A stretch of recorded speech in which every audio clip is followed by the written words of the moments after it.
un podcast de Cooperativa.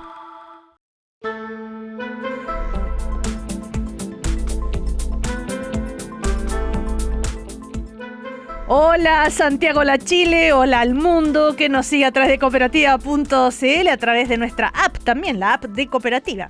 Este primer café de miércoles 7 de enero del 2026 lo vamos a compartir con la presidenta del Partido Socialista, la senadora Paulina Bodanovich, con Luis Pardo, diputado electo de Renovación Nacional, con la secretaria nacional de la Democracia Cristiana, Alejandra Kraus, y con el diputado de Bópoli, Jorge Guzmán. Con ellas, entonces, compartimos el primer café de hoy. Estás escuchando el podcast de El Primer Café, una presentación de cooperativapodcast.cl. Hola, ¿cómo están? Muy buenos días. El tema de Venezuela ya lo venimos conversando, ¿no es cierto?, desde el fin de semana. Conocemos argumentos de unos y otros, algunos que están de acuerdo en el sentido de que era más importante sacar al dictador que lo del derecho internacional. Por otro lado, quienes defienden, critican porque se pasa a llevar este principio del derecho internacional, aunque todos están de acuerdo que Maduro es un dictador y que tiene que irse del país, pero por otros medios. Ya sabemos, ¿no es cierto?, los argumentos de uno y otro. Todos los días hay algunas noticias nuevas sobre este tema. Por ejemplo, lo que anunció ayer Donald Trump, que las nuevas autoridades de Venezuela van a entregar entre 30 y 50 millones de barriles de petróleo a Estados Unidos. Que este petróleo se venderá a su precio de mercado y yo, como presidente de Estados Unidos, controlaré ese dinero para garantizar que se utilice en beneficio del pueblo venezolano y Estados Unidos, que le solicitó a su secretario de Energía que ejecute este plan de inmediato. Se va a transportar en buques de almacenamiento directamente a los muelles de descarga en Estados Unidos. Y también otra frase que dijo Donald Trump: yo estoy al mando de Venezuela, y una vez más dijo por qué no es momento de hacer elecciones todavía. Y el otro punto, y ahí ya vienen las opiniones, la presidenta encargada, Delcy Rodríguez, respondió que, dijo ayer, hemos crecido en fortaleza, hemos crecido espiritualmente para afrontar los desafíos, las agresiones, las amenazas, y en lo personal, quienes me amenacen, lo digo. Mi destino no lo decide sino Dios. Esa es mi respuesta. Un poco respuesta a lo que había dicho Trump, que yo estoy al mando de Venezuela. Bueno, a ver, Paulina Bodanovich, ya conocemos, como decíamos, todos los argumentos que hemos escuchado hasta hoy sobre las últimas noticias, algo que se reafirmen sus convicciones, algo más que comentar al respecto. Hola, muy buenos días. Feliz año. Feliz año, senadora, por supuesto. Feliz año. Yo creo que, cada día estas declaraciones creo que son complejas. Querer, además, gobernar Venezuela indirectamente a través del tema de la economía. Las veces que se mencionó petróleo en todos los discursos de Trump es mucho más.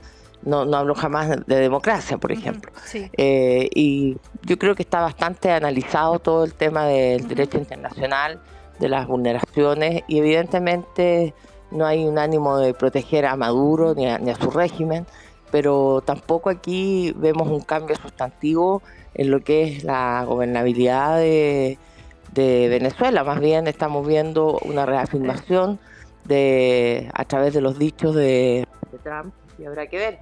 Creo que es importante que la comunidad internacional siga insistiendo en el respeto de los derechos del pueblo venezolano finalmente hacia la posibilidad de avanzar a una transición y tener elecciones libres en definitiva. ¿Pero le sorprende o ya no debería sorprendernos ninguna declaración de Donald Trump? Por ejemplo, con esto de los 50 millones de barriles de petróleo que Venezuela le va a entregar a Estados Unidos, esos dichos, yo estoy al mando de Venezuela, ¿tenemos que acostumbrarnos a ese tipo de declaraciones? Ojalá no nos acostumbremos, porque la verdad es que es bien grave, no solo lo ocurrido, sino pretender gobernar Venezuela. Finalmente, cada país tiene derecho también a autodeterminarse, a tener su gobernanza, sus gobernantes, y por lo tanto no debiéramos normalizar una situación que es del todo anómala. Luis Pardo, ya conocemos ¿no es cierto?, la opinión, la postura de la derecha en general en Chile, partiendo por el presidente electo. Con los últimos acontecimientos, ¿algo más que agregar sobre esta situación? La verdad, Cecilia, yo fui muchas veces a Venezuela en el tiempo de Chávez cuando presidía una organización internacional para defender la libertad de expresión. Me costó mucho, entre paréntesis, que muchos políticos de izquierda firmaran las resoluciones o las votaran, las resoluciones y acuerdos que tramitamos en la Cámara y en el Senado en esa época, condenando las graves violaciones a la libertad de expresión y a los derechos humanos que se estaban cometiendo en Venezuela. Y por lo tanto, echo de menos en los argumentos de la intervención norteamericana condiciones relativas a que se restablezca la libertad de expresión, que se liberen los presos políticos y el retorno a la democracia, por lo menos en un horizonte de tiempo prudente. Sin embargo, también hay que entender, y así me parece que están coincidiendo los analistas internacionales, que lo que está haciendo Estados Unidos y Trump es negociando con las estructuras de poder que hay en Venezuela, que son varias, no es solamente Maduro, no es Delcy Rodríguez ni Diosdado Cabello, sino que son varios las cuotas de poder que están operando en Venezuela, y por lo tanto yo espero que prontamente veamos resultados de lo que él haya negociado y conversado con Delcy Rodríguez. No hay ninguna duda de que existe esa conversación y que existen acuerdos que seguramente Trump va a hacer cumplir y que los veremos en la medida que se vayan produciendo. O sea, todas estas declaraciones, por ejemplo, la de la presidenta encargada de ¿no es cierto?, de Delcy Rodríguez, son frases que en realidad son para la galería, no hay que creer mucho. Entonces, ¿algo está pasando tras bambalinas? Yo creo que sí, yo creo que evidentemente ella tiene que dar señales a su mundo interior, pero es evidente que su gobierno está siendo tolerado, entre comillas, por Estados Unidos, en tanto cumpla con condiciones que Estados Unidos le ha puesto y que todavía no conocemos. Yo espero que dentro de esas condiciones no solamente estén los temas del petróleo, sino que estén también los temas de democracia, libertad de expresión, libertad para los presos políticos, que son miles en Venezuela, y un camino, una ruta de retorno a la democracia donde va a tener que cuadrar el círculo, porque hoy día hay un presidente electo que el propio Trump reconoció, que es Edmundo González, y estas declaraciones que yo las entiendo, insisto, en el marco de las dificultades que se están viviendo en este minuto para no generar un vacío. Yo creo que esa es la experiencia que recoge Estados Unidos de intervenciones anteriores, un vacío que puede ser peor remedio que la enfermedad. Claro, cuando él dice que elecciones todavía no, que no se van a hacer elecciones, esto de los presos políticos tampoco, no está en los planes, al menos en el primer tiempo. O sea, ahí ¿no es cierto?, se está como el comienzo de una negociación. Todavía tenemos que ver cómo va decantando. Alejandra Kraus, la mirada, no sé si coincide más o menos con lo que se ha dicho en general de quienes defienden el derecho internacional, algo más que le haya llamado la atención de las últimas declaraciones. Bueno, sin duda nosotros coincidimos, sacamos una declaración el mismo sábado a propósito con el respeto irrestricto del derecho internacional y señalando claramente la condición de dictador de Maduro y las características de un régimen. Por eso, a mí me ocurre que con estas declaraciones de Trump, pero también Diosdado Cabello, todo indica que parece que ayer participaba de una marcha. Así es. De una marcha en Caracas. Entonces, el panorama es de una como poca claridad, que todos debemos ser prudentes y observar el panorama, pero no ser indiferentes. No podemos solo dar vuelta a la cara y preocuparnos de lo que ocurre en nuestro país, como sostuvo el día de ayer José Antonio Kast. ¿Por qué razón? Porque estas decisiones de Trump, que sin duda están cambiando el orden como nos relacionábamos en el mundo, impactan a países como nosotros. Nosotros tenemos que tener una posición clara de autonomía. Y en ese sentido, porque Trump nos va a decir, de aceptar, digamos, la imposición por parte de potencias, ¿cuál va a ser nuestra relación con China? ¿Qué va a pasar con nuestra relación histórica con Europa? ¿Vamos a ir de alguna manera pudiendo abrirnos? ¿Qué pasa con India? Entonces, por eso debemos observar este proceso. Y también me genera una revoltura emocional a propósito de los venezolanos. A propósito de la inicial, al menos los que se encuentran fuera de Venezuela, que tenemos esa certeza, de esa gran esperanza y adhesión, y cómo agradecían a Trump, y hoy día se empiezan a alejar de esa posible esperanza o recuperación de libertad clara, de camino hacia, digamos, a una democracia plena. Y dos puntos a considerar que me parecen, digamos, a lo mejor relevantes de colocar sobre la mesa. El ABC, el medio, el diario, sí, señala que asesores de Trump habrían sostenido que Trump se habría alejado de Corina Machado por la exigencia de una democracia total.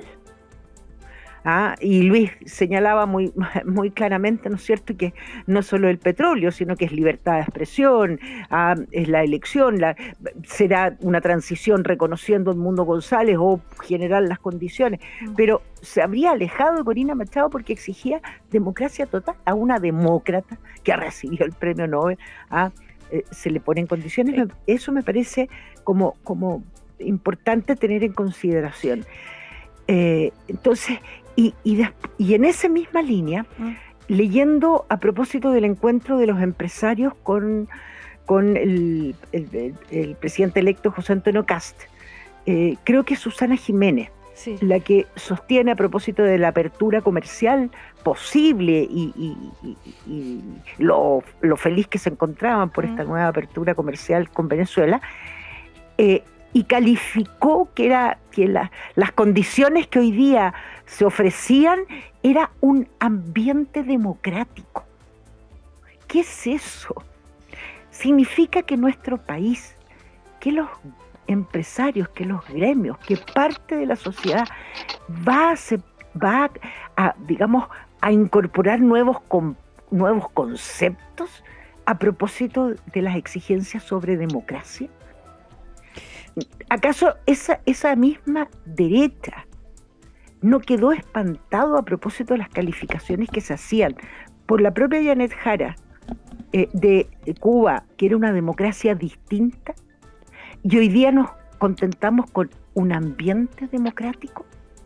A mí, por eso, Cecilia, me preocupan los hechos, cómo va ocurriendo y cómo de alguna manera nos vamos como tratando de entender una situación que por momentos se aleja respecto de lo que cualquier país, claro, a propósito de la democracia aspira. Ahora, la presidenta de la CPC, ¿no es cierto?, claro, se celebra, dijo, porque se abren nuevos espacios de intercambio comercial, pero sobre todo dijo de bienestar para su ciudadanía. Pero desde el punto de vista de la CPC también, el tema de poder, ¿no es cierto?, tener acceso a un nuevo mercado o los intercambios, que Venezuela cuenta con una alta dotación de recursos naturales y condiciones para una recuperación significativa, dijo Susana Jiménez. Insistió destacando las enormes oportunidades que se abren para los mercados con Venezuela. A ver, Jorge Guzmán, desde Evópoli, que es una derecha, digamos, más, ¿cómo se le llama?, suave, a ver, los principios de ustedes, ¿coinciden con los principios desde José Antonio Kast hasta Chile Vamos y todos aquellos? A ver, primero saludarte, Cecilia, saludar a Paulina, a Luis, a Alejandra, buenos días. somos una derecha de convicciones, no somos una derecha suave, somos una derecha de convicciones, de valores, de principios, y que respetamos, por sobre todas las cosas, la democracia, que es algo que respetamos y defendemos.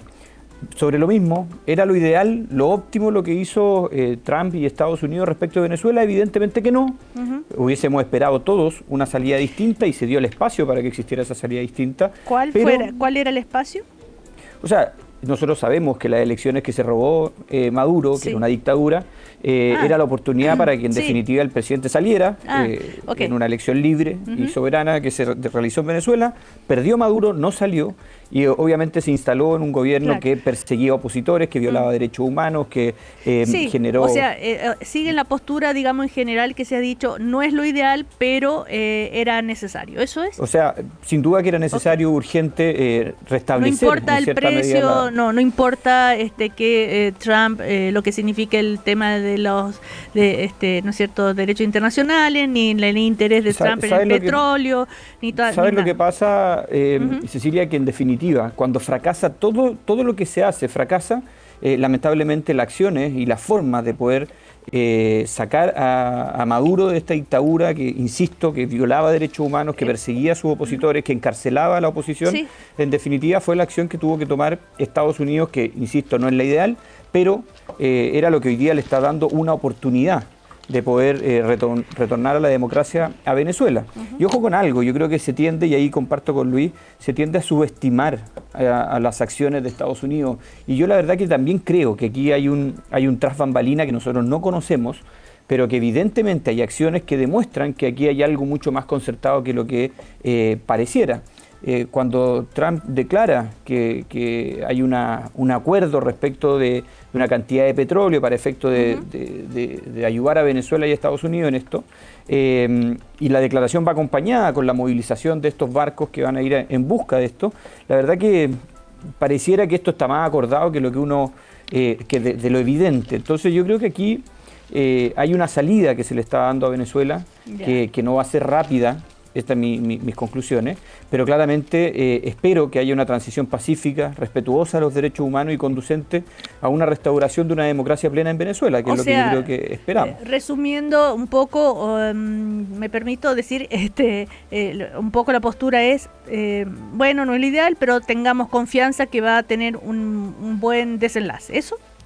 Yo creo que sí, yo creo que sí. O sea, aquí lo que todos esperamos es que Venezuela tenga una democracia plena, una democracia que pueda permitirle avanzar y crecer, y esperamos que ese camino sea el que se esté trazando. Respecto a esto de que que Donald Trump dice que Venezuela le robó el petróleo y que todas las empresas estadounidenses van a ir a Venezuela a, ¿no es cierto?, instalarse nuevamente y a explotar el petróleo, se hace poca referencia a la historia, ¿no, Paulina? ¿Cómo fue que se nacionalizó el petróleo en Venezuela? Fue Carlos Andrés Pérez, un gobierno de derecha que llevó adelante aquello, ¿no?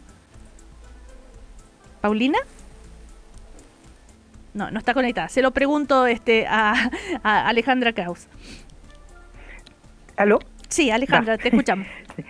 Ya, efectivamente, como bien señalas tú, ese proceso, este aparente robo alegado por Trump en torno a los pozos petroleros de Venezuela, se realizó no en gobierno de Chávez, sin duda, ni menos de Maduro, por supuesto. Fue una política propia que se venía gestando en América Latina a propósito de la dominación, no nos olvidemos también, en territorios nacionales por parte de empresas americanas. ¿Ya? En consecuencia, se regulariza el dominio, dando cumplimiento a convenios internacionales y tratados internacionales también, que es el dominio de los recursos naturales por parte de los países.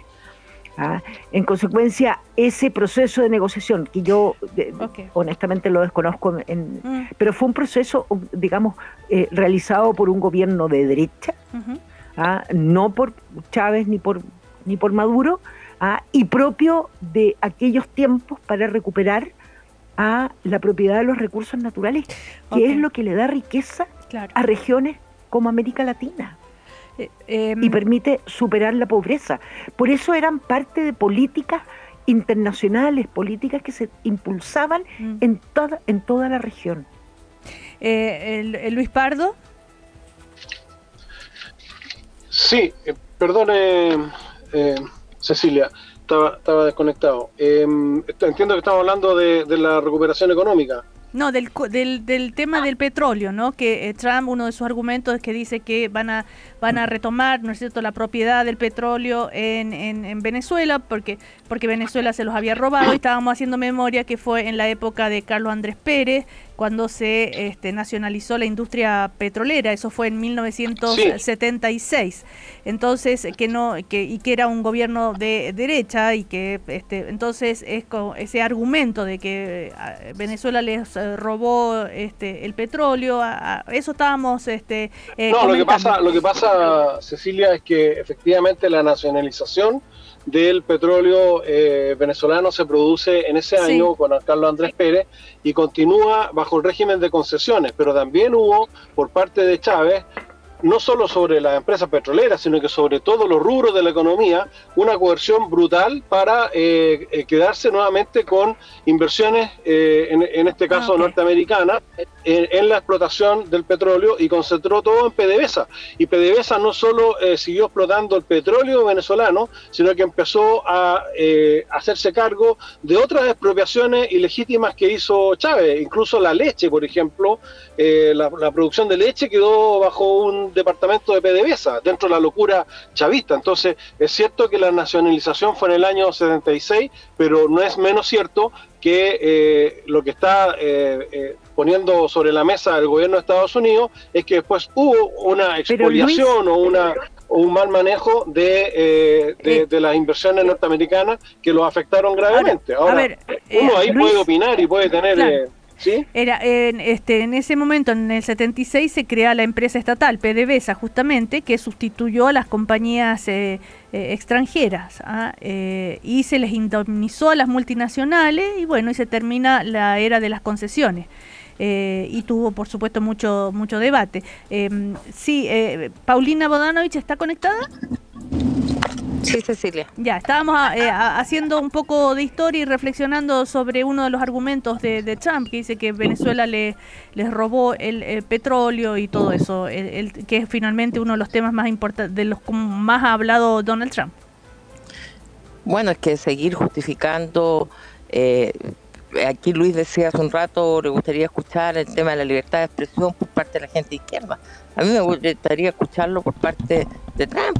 La libertad de expresión, la recuperación de la libertad. Yo lo dije respecto de Trump, Paulina, lo dije respecto de Trump. Pero también de la gente, pero también lo dijo Luis Pardo de parte de los sectores de izquierda. Porque durante muchos años no conseguíamos que sectores de izquierda y de centro izquierda condenaran lo que estaba pasando en Venezuela, que ya era muy grave. Okay. Si esto no lleva 2 años ni 3, esto lleva 20 años, desde el 2005 o 2007 que asumió Chávez. Recordemos que arrebató Radio Caracas Televisión, expropió Globovisión, cerró un montón de radio, hizo un montón de fechorías que no tuvieron la condena internacional que uno hubiese esperado. A ver, Paulina.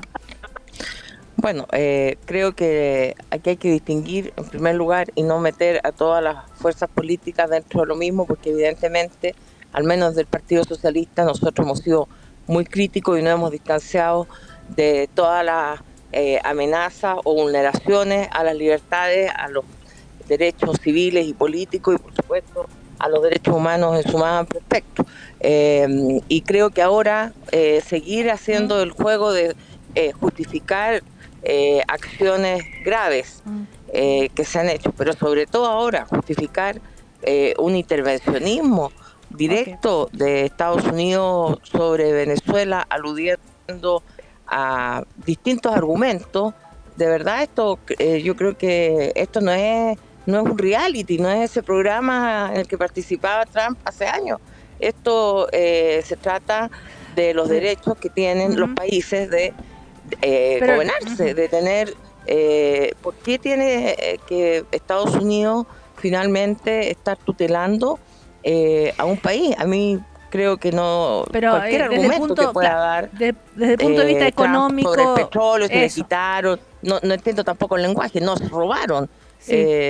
las riquezas naturales de Venezuela le pertenecen naturalmente. Pero Luis Pardo a dice Venezuela. que efectivamente cuando se nacionalizó el petróleo, en la época de Carlos Andrés Pérez, se crea la empresa PDVSA, ¿no es cierto? Y se hacen cargo, se indemniza a las empresas que habían estado explotando el petróleo, las empresas extranjeras, pero Luis Pardo dice que después Chávez siguió, hizo más, llevó a cabo, digamos, políticas ya de abuso, digamos, en el sentido. ¿Cómo es, Luis? A ver si lo puedes decir tú. Cecilia, muy breve. PDVSA siguió explotando petróleo también en sociedad con empresas norteamericanas y en forma muy exitosa. Sí. Y además Venezuela construyó un capital humano muy potente en materia petrolera, pero Chávez destruyó esa alianza de PDVSA con empresas norteamericanas, y me imagino que también navegan de otros países, y forzó el control total del petróleo, y ahí dañó, y eso es lo que reclama hoy día Estados Unidos, intereses económicos de Estados Unidos. Ahora, eso reitero, eso puede ser discutible y opinable, todo lo que quieran, pero eso es lo que está reclamando Trump. Recordemos y reitero, que yo echo de menos que además de eso reclame por la democracia, por la libertad de expresión y por todo lo que hemos peleado los que hemos ido a Venezuela tantas veces. Cecilia, sí, Paulina. Yo no Paulina creo que sea discutible. Yo creo que es un tema que hay que rechazar de plano, porque no puede haber una justificación en orden al eventual incumplimiento de contratos, porque para eso existen los tribunales, existen tribunales internacionales a los que se someten los países para que se respete el derecho. Entonces, porque si cada país que siente que sus derechos o intereses económicos están amenazados van a justificar con eso una intervención militar, pucha, hasta aquí nomás llegamos. ¿Por qué quieren que les diga? No creo que sea justificable bajo ese argumento en ningún caso una invasión o como queramos calificar una intervención de esta naturaleza. Ya. A ver, breve, porque Alejandra también quería decirte algo. Sí.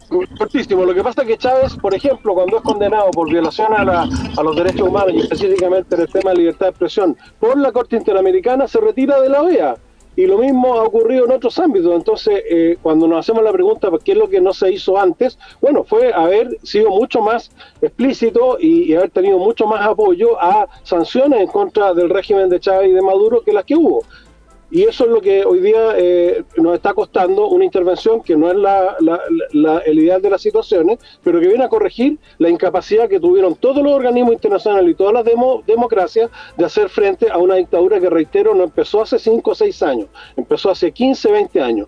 Y cuando me dicen que el Partido Socialista, Paulina, con todo cariño, el senador Ominami y el senador Renato Gamuri no quisieron votar las resoluciones que en ese tiempo sacábamos condenando las violaciones a la libertad de expresión en Venezuela. El único que recuerdo, y voy a verificarlo, fue Patricio Walker de la centroizquierda. Entonces, esto se podría haber parado mucho antes si todos hubiesen tenido la capacidad de rechazarlo a tiempo. Alejandra Kraus, cortito y nos vamos a comerciales. ¿Algo le quería responder a Luis Pardo? No, pero Paulina ya señaló claramente y coincido. No hay... recordemos también que el expresidente Sebastián Piñera tuvo una relación con Hugo Chávez bastante cordial, de hecho estuvo en sus funerales, ¿verdad? Y sobre todo en aquella época en que Venezuela ayudó a Chile para la reparación de varias escuelas afectadas por el terremoto. En fin, no son fáciles las relaciones internacionales, evidentemente, ¿no? Y dependen de las circunstancias también. Vamos a ir a comerciales. A la vuelta seguimos con si quieren, y otros temas también. Paulina Bodanovich, te esperamos a la vuelta a comerciales. No te me vayas, Ya volvemos. Estás escuchando el podcast de El Primer Café, una presentación de cooperativapodcast.cl. Seguimos en el primer café de hoy con el diputado de Bópoli, Jorge Guzmán, con Alejandra Kraus, que es la secretaria nacional de la Democracia Cristiana, con Luis Pardo, diputado electo de Renovación Nacional, recordemos que fue vocero de José Antonio Kast en la campaña, y también con la senadora Paulina Bodanovich, que es la presidenta del Partido Socialista. Bueno, estábamos hablando, ¿no es cierto?, de la situación en Venezuela, es el tema que más se ha conversado en los últimos días acá en Chile. En ese contexto, Ayer se han generado muchos comentarios a partir de unas declaraciones en X, en las redes, del presidente Boric. Resulta que todo comienza cuando el Departamento de Estado de Estados Unidos, en X, ex Twitter, publica una imagen de Donald Trump acompañada de una frase que dice: este es nuestro hemisferio, todo esto en el contexto de Venezuela, por supuesto, este es nuestro hemisferio y el presidente Trump no permitirá que nuestra seguridad se vea amenazada.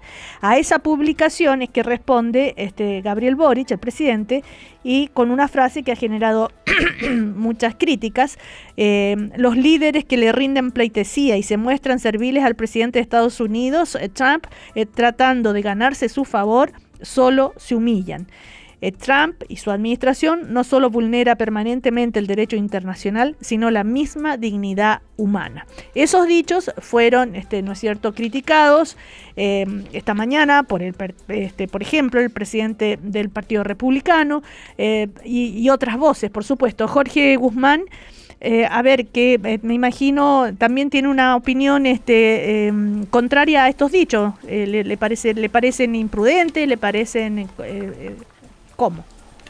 A ver, yo creo que el presidente Boric no puede pretender, o ya a esta altura ya lo es, ser un analista o fuera del cargo de presidente. Yo creo que el presidente tiene que tener y entender que él representa todo un país, y la verdad que entrar en discusiones vía X, interpretando, haciendo analogía respecto de lo que eventualmente quiso transmitir el presidente Trump, creo que lo único que hace es generar conflictos donde no los hay. Okay. Es un poco lo mismo que hace en Colombia Petro, que en definitiva hace grandes alocuciones, discursos, ataques contra el presidente de Estados Unidos, y generan conflictos donde eventualmente no los debe haber.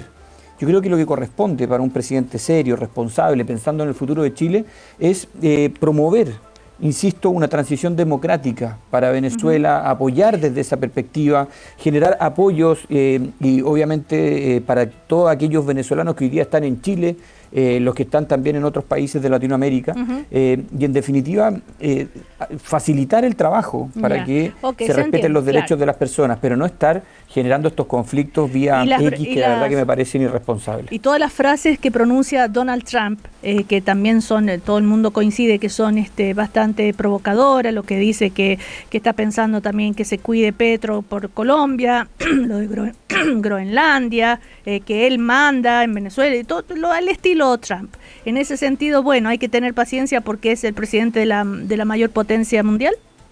No se trata de, yo insisto, son declaraciones, yo creo de repente cuando Marcos Rubio hace las bajadas, yo creo que son mucho más claras que de repente las propias declaraciones del presidente Trump. Entonces, insisto, no entraría en conflicto con un presidente cuando hace este tipo de declaraciones, sino que al contrario, plantearía y defendería los argumentos de la soberanía, de defender la democracia, el respeto a los derechos humanos, etcétera, sin necesidad de entrar en conflicto con el presidente de Estados Unidos. Bueno, en todo caso, en este contexto, José Antonio Kast dijo que no vale la pena, ¿no es cierto?, polemizar por estos dichos del presidente Boric.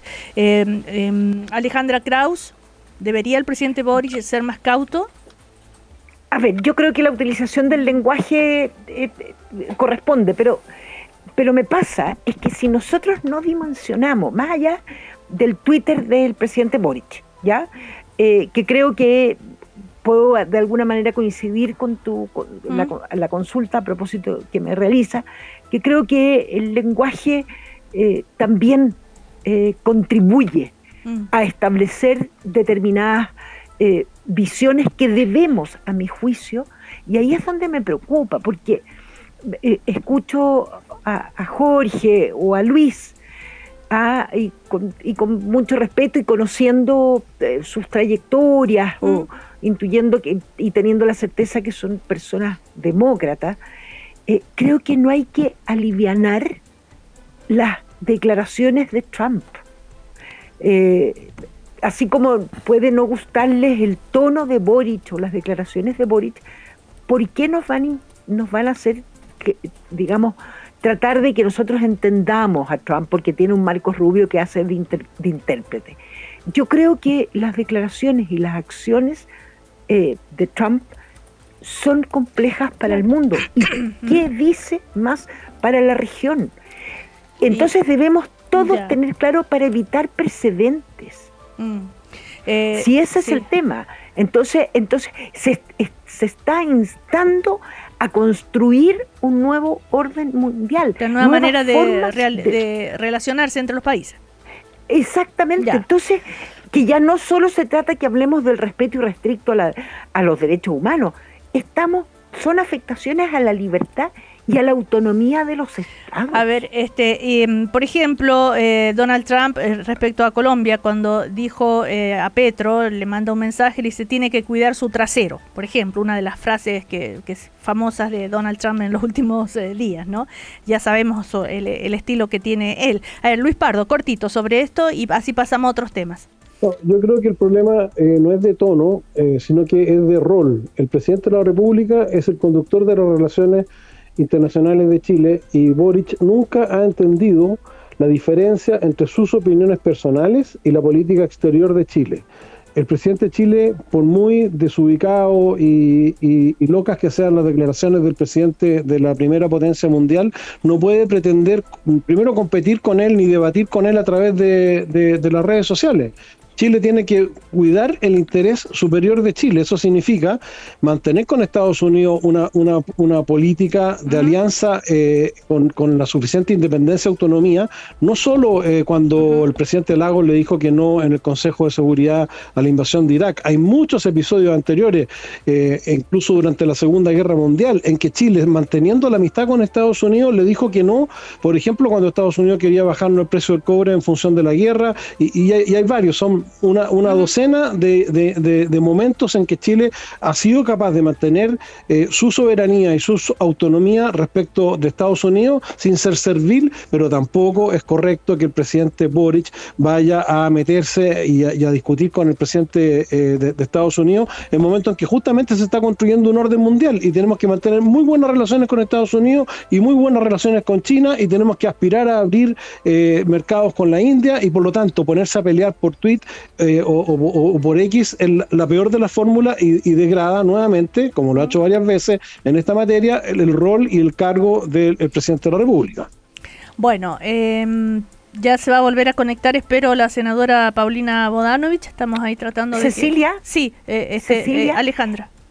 No, pero distinto al tweet de Gabriel Boric, era una precisión que tenía que hacer porque me escribieron varios chilenos que estuvieron en el exilio en el periodo de la dictadura de Pinochet y que fueron acogidos en Venezuela, que Carlos Andrés Pérez no era un hombre de derecha, era más bien un socialdemócrata, ¿ya?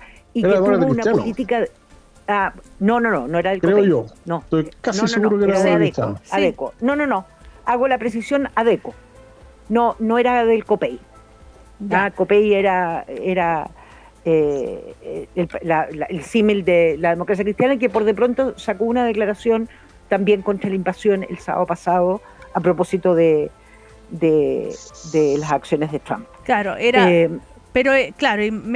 le habla... sus políticas económicas liberales o neoliberales, ahora claro. Un socialdemócrata en ese sentido, por una parte y por otro tiene razón, ya, así. Pero era solo precisar porque varios chilenos que estuvieron en el exilio querían reconocer también. Pero adoptó una orientación liberal que contrastó con su partido y de ahí donde viene esa. Pero bueno, da lo mismo, o sea, no da lo mismo, pero bien hecha la precisión, ya, listo. Eso era Cecilia. Sí, muy bien. Otro tema, volvamos a Chile, lo que está pasando. Ayer según la prensa, La Tercera y otros medios, ¿no es cierto? Jorge, el presidente electo le habría dicho a la gente de la CPC, les habría anunciado que su ministro de Hacienda sería Jorge Quirós. Y que les confirmó aquello. Sin embargo, Kast después, más tarde, consultado por la prensa, dijo, no hagamos análisis anticipados, y o sea, no empecemos a especular porque todavía no hay nada confirmado ni aquello. De todas maneras, eso generó ya reacciones en algunos parlamentarios oficialistas, si es que Jorge Quiroz el elegido, diciendo que era un premio a las colusiones. El diputado socialista, por ejemplo, Manucheri, dijo, bueno, el presidente tiene derecho a nombrar el gabinete que estime conveniente, pero cuando se anuncia a Jorge Quiroz en Hacienda, la señal es clara, es una mirada económica pensada más desde las grandes fortunas que desde la vida cotidiana en las familias, bueno, en fin, y otros parlamentarios también oficialistas se manifestaron en contra si es esa la elección.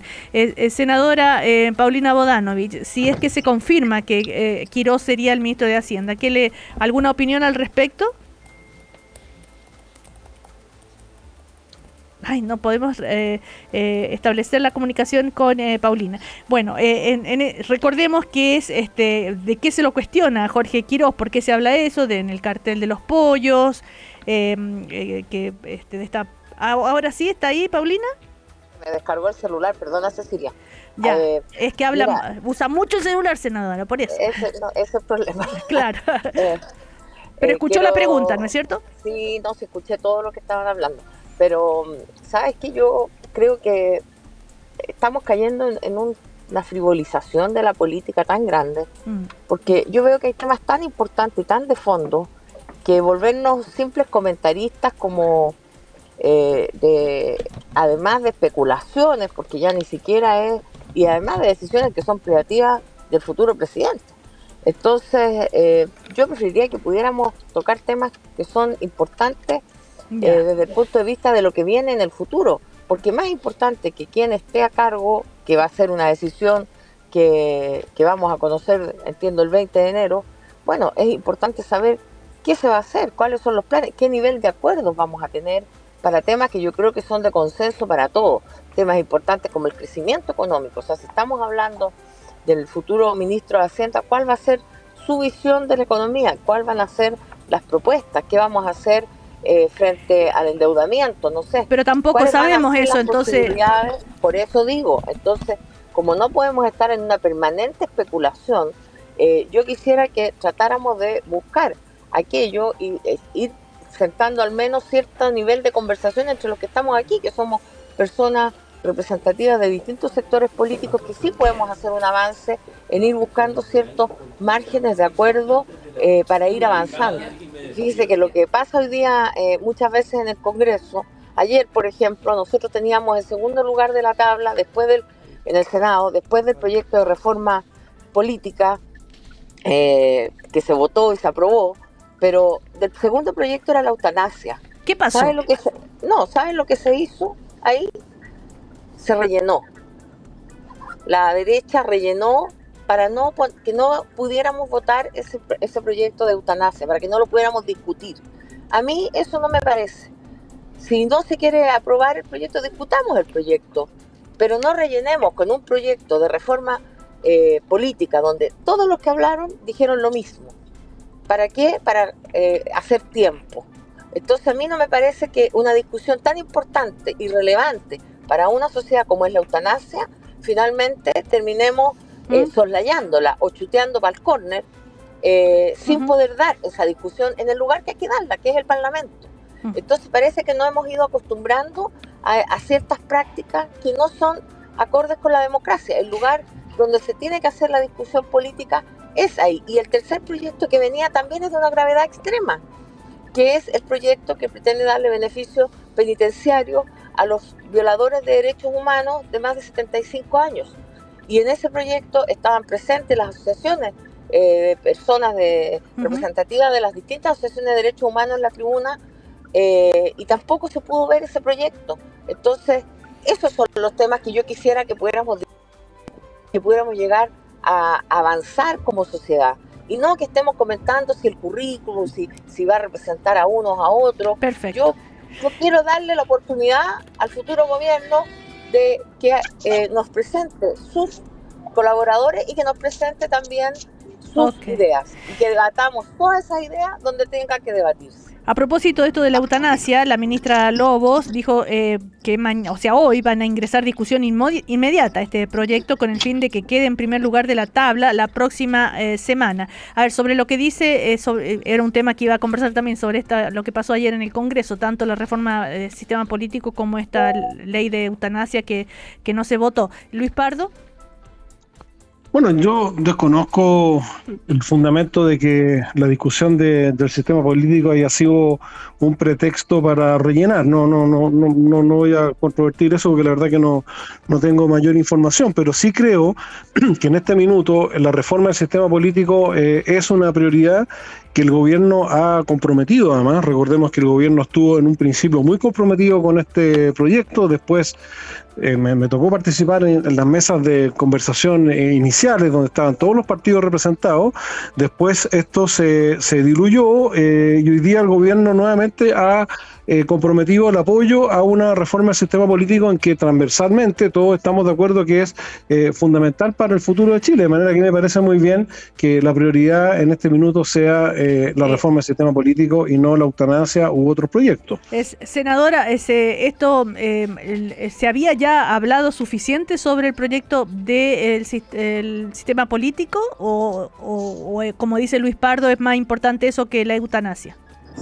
No, yo no creo que haya cosas más importantes que otras.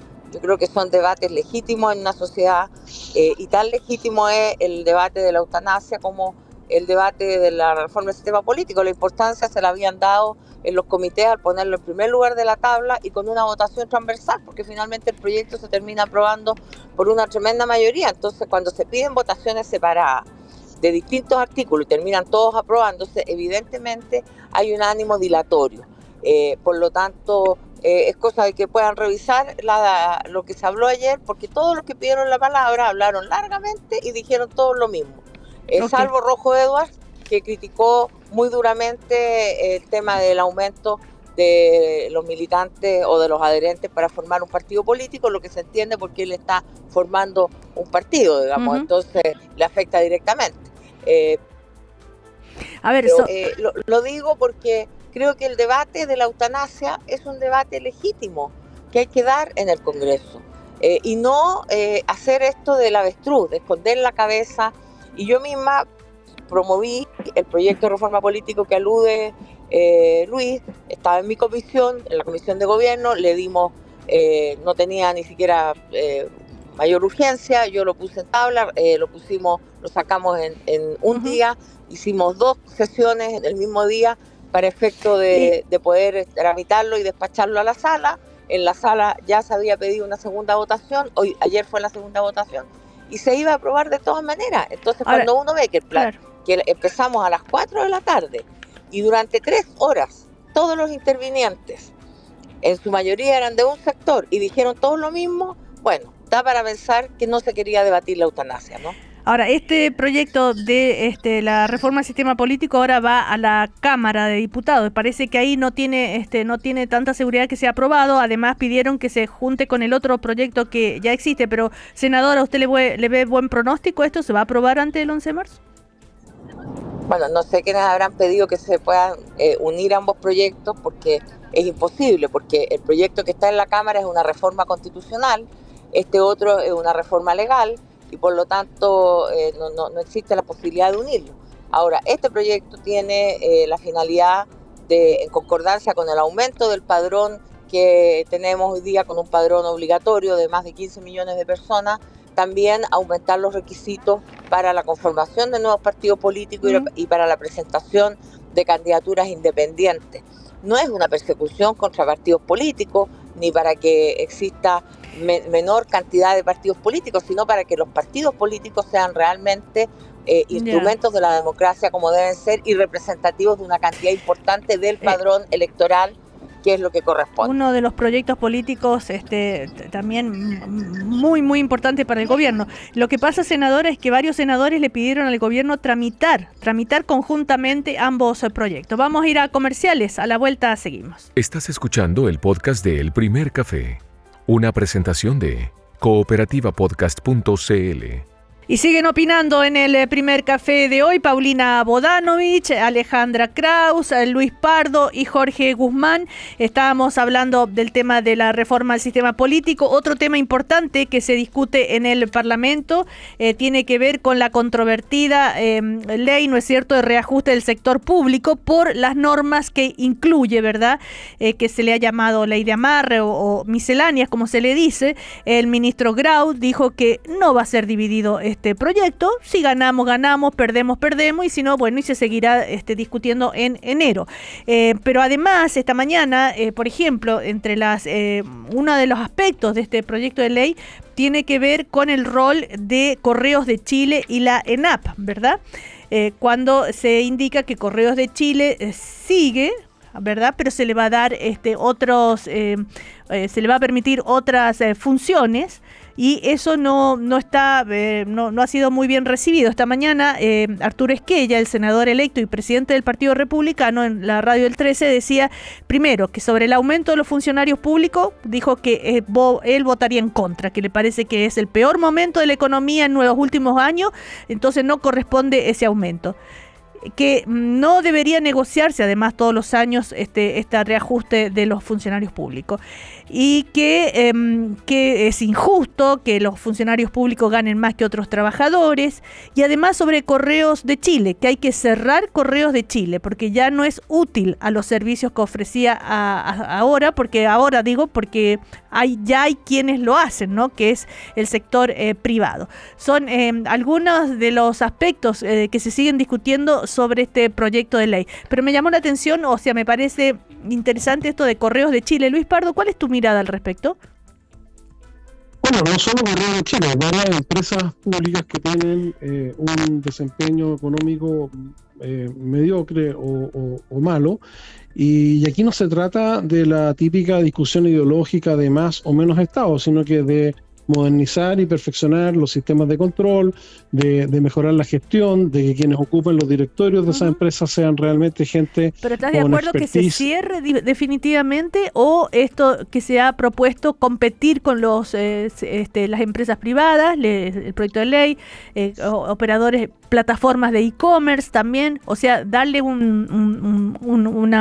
yo creo que con Correos con Correos de Chile, lo mismo que con Televisión Nacional de Chile, hay un cambio del modelo económico general que es muy profundo, sí, y que el Estado no ha estado a la altura o no ha tenido la flexibilidad que sí tienen los privados para adaptarse. Por lo tanto, en ambos casos, más que cerrar, hay que ver cómo se logra que esas empresas, si son necesarias, no signifiquen un costo para el Estado y que puedan competir o desenvolverse sin amenazar la libre competencia de otros operadores. No tengo la información, Cecilia, como para decir que hay que cerrar o no Correos de Chile. No tengo el detalle de eso, pero sí creo que hay que modernizar profundamente el Estado y las empresas del Estado dentro de lo mismo. Ahora, es que lo dijo esta mañana Arturo Esquella, y efectivamente está dentro de ese proyecto de ley, ¿no es cierto?, que como decíamos, por ejemplo, en el caso de NAP, que se ampliará el giro al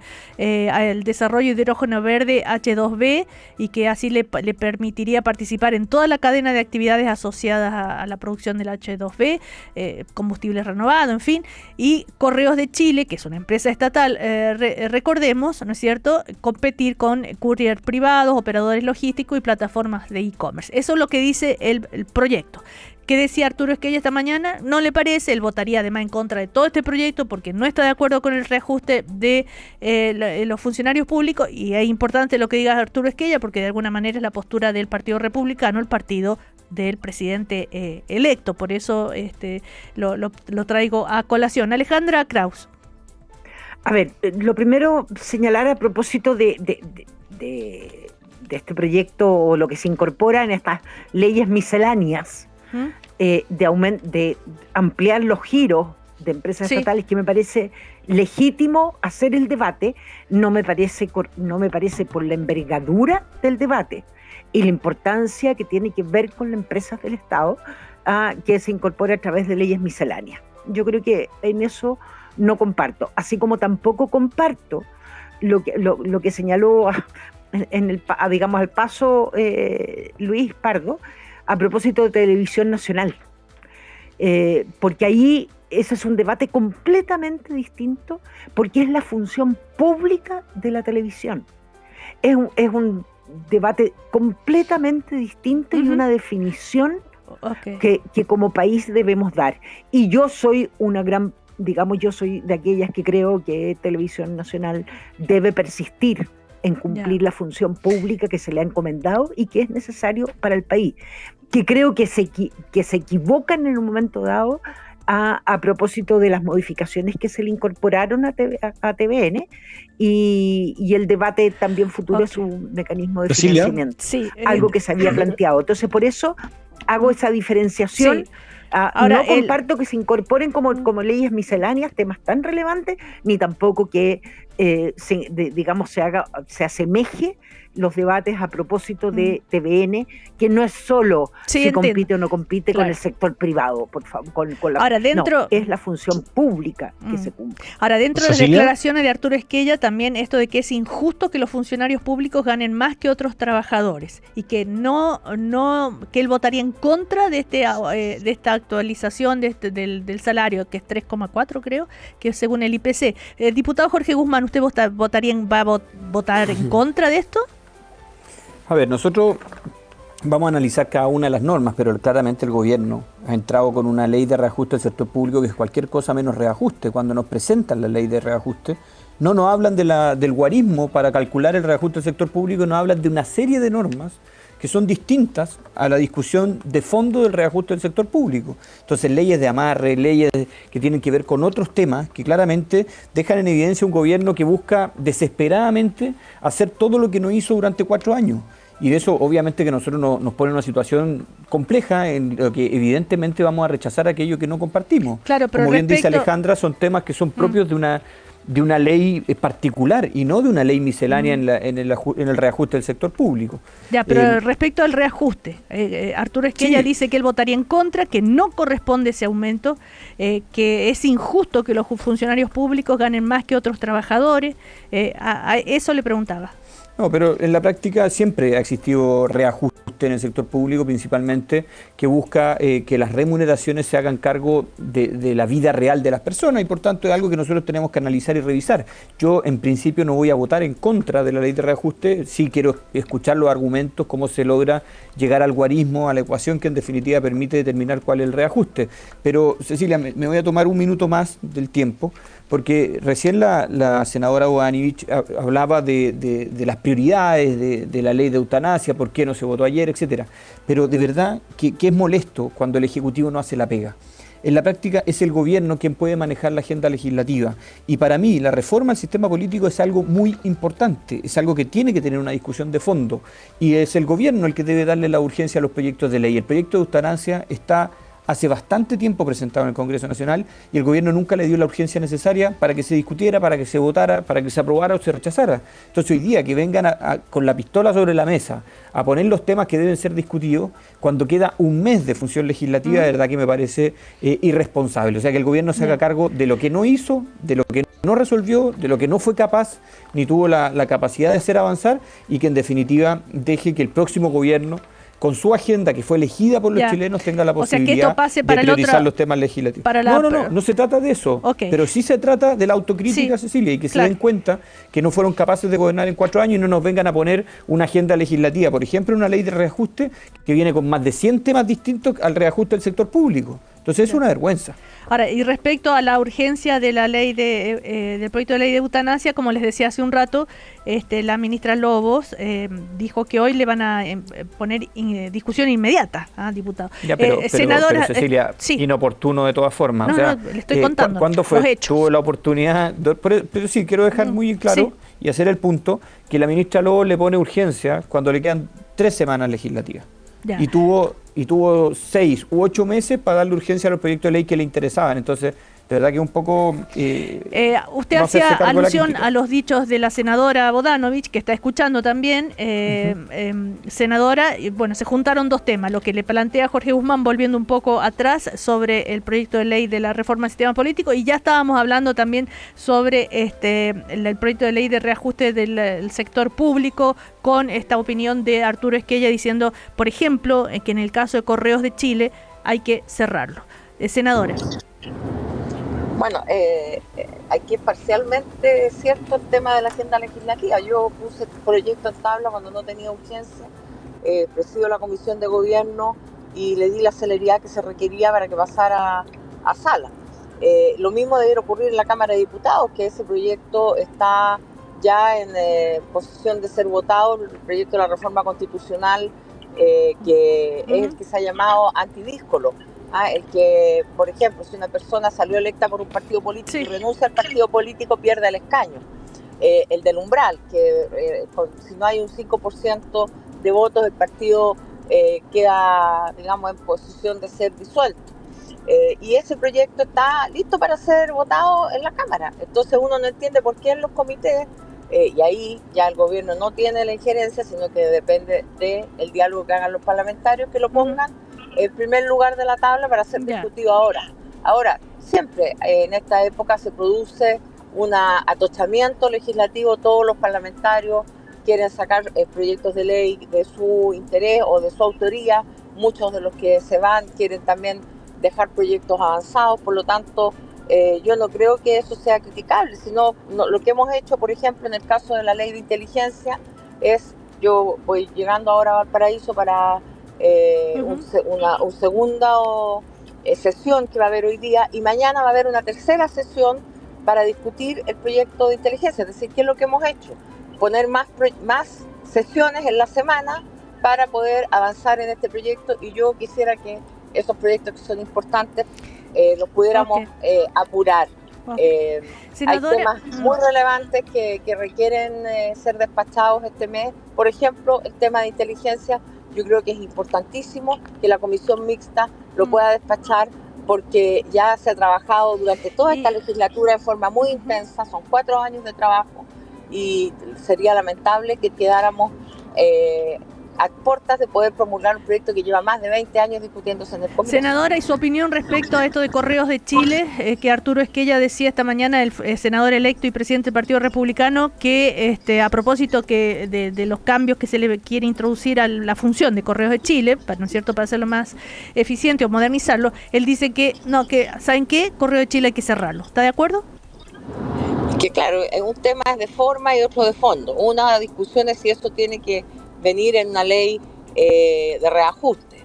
Lo segundo, ya una visión de fondo respecto de lo que considera Arturo Esquella, que debe primar la eficiencia económica por sobre la territorialidad, porque yo les quiero decir que en mi región, aquí está Jorge Guzmán, que también representa al distrito 17, sabemos que hay lugares alejados donde ninguna empresa va a llegar a dejar cartas, donde tampoco a una empresa se le puede entregar por ley, como es hoy día, las notificaciones que hace Correos de Chile. De manera tal que creo que Correos de Chile cumple una función, incluso en materia electoral, donde tiene que entregar el material electoral, y por lo tanto, esto de cerrar Correos de Chile, amén de que hay 3.700 personas que trabajan en Correo y que son personas que su desempeño también se ha ido deteriorando. Hoy día los carteros no son lo de antaño, a nadie nos llegan cartas, por lo tanto sus remuneraciones, su estructura remuneracional ha cambiado, se ha deteriorado. Entonces yo creo que es una discusión que hay que dar seriamente y no bajo ciertos conceptos tan duros, porque de verdad la realidad que tenemos nosotros en las regiones, entonces en un sector que se llama Llano de Piedra, en Longaví, o en Upeo, cerca de Curicó, pero muy alejado, no sé si van a llegar empresas un día a dejarnos las cartas, las notificaciones, y si a una empresa le vamos a poder entregar labores tan importantes como la que tiene que ver con el material electoral, por ejemplo. ¿Y esto de que es injusto que los funcionarios públicos ganen más que otros trabajadores? Es que es raro plantearlo de esa manera, porque la verdad es que los trabajadores, yo fui abogado de sindicatos muchos años, tienen una estructura remuneracional donde uno contempla en las negociaciones colectivas precisamente lo más importante tal vez es la reajustabilidad de las remuneraciones, de manera tal que los trabajadores privados negocian colectivamente. Ojalá tuviéramos una tasa de sindicalización mucho más alta, y aquí está Alejandra Kraus, que es mucho más experta que yo en este tema, por lo tanto, no es confrontar el funcionario público contra el funcionario de otra categoría.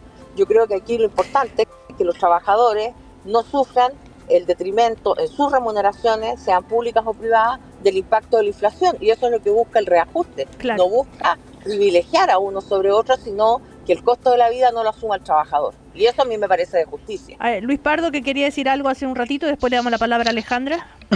No, solamente responderle a Alejandra. Yo no dije que había que cerrar Televisión Nacional, yo lo puse como un ejemplo de empresas públicas cuyo modelo de negocio se quedó totalmente retrasado respecto de cómo evolucionó la industria. Yo también coincido que Televisión Nacional tiene un rol público y que hay que redefinir ese rol público y cómo se financia. Eso. Ahora, respecto del empleo público, de Correos y del empleo público, se requiere una gran reforma que por supuesto no puede ser objeto de leyes misceláneas ni de la ley de reajuste. Una cosa es la reajustabilidad de las remuneraciones y otra cosa es revisar si efectivamente toda la escala de remuneraciones del Estado tiene coherencia, coincidencia respecto de lo que paga el sector privado, porque efectivamente hay sectores o determinadas funciones en el ámbito público que están sobre remuneradas, como también probablemente hay otras que estén subremuneradas, y eso es porque tenemos un estatuto que viene desde ya varias décadas, que ha sido intervenido judicialmente y por la Contraloría con distintas interpretaciones, y tenemos un problema serio, y por eso que es grave que el gobierno trate de meter una cuchufleta en la ley de reajuste del sector público para amarrar más eso que tenemos que de alguna manera corregir y mejorar. Sigue discutiéndose esto si es o no es cuchufleta, ¿cierto? Todavía. A ver, Alejandra Kraus, y una pregunta, curiosidad, ¿se necesita tanto tiempo y discusión para hacer un cambio a Correos de Chile, por ejemplo, de que puedan permitirles que hagan por sí mismas labores de logística por medios físicos, digitales o híbridos, y asociarse con entidades públicas o privadas para este propósito? Para hacer ese cambio, esa modificación, ¿se necesita tanto tiempo? ¿No se puede votar rápidamente? Lo pregunto así desde la ignorancia, Alejandra.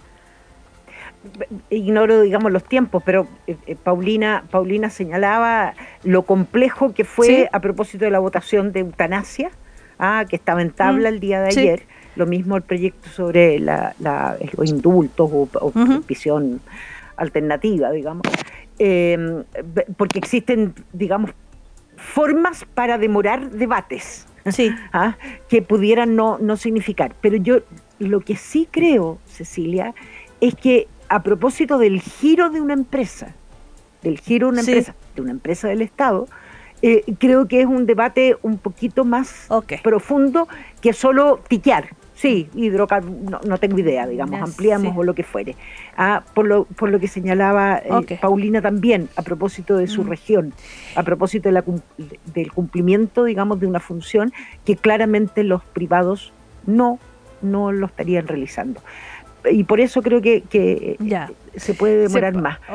Y el reajuste, y respecto a la opinión que desde el Partido Republicano, que los funcionarios públicos ganan, que es injusto que ganen más que otros trabajadores, a mí me parece, y que no debería negociarse todos los años, y que si por él fuera votaría en contra. No tiene, según el presidente del Partido Republicano, no sabe a ciencia cierta cómo va a votar su bancada, pero todo parece indicar que van a votar en contra del reajuste. A mí me parece que es un error plantear desde la justicia, porque si hay algo que nos debiera inspirar a todos, es que justamente el incremento de las remuneraciones sea un objetivo y un propósito de la política pública, la política corporativa de las empresas, porque efectivamente la redistribución es un anhelo de sociedades que persiguen la justicia.